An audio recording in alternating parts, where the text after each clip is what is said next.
তাই আসসালামু আলাইকুম সবাইকে স্বাগতম আমাদের সবজি দেখার জন্য।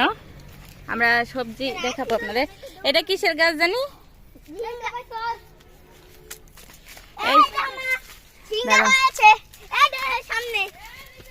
এই তোমরা ধরবা না। ও মা, কচি কচি তে খাইলে তো তুলে নিয়ে খাবেন, কচি কচি হয়ে গেছে সব। এই তোমরা সরো, আমি ভিডিও করি। এই যে এখানে কালো কচু, ধুন্দুল, সুন্দর জ্বালা জ্বালা কচি কচি হয়েছে। চলো এই সরো। এই যে এটা এটা এই শশার মতোটা, এই ধরো না। ও বুঝছি, চিকন চিকন করে পটলের মতো ছোসা সহ এটা ভাজি করে না, ছিলে ছিলে। হ্যাঁ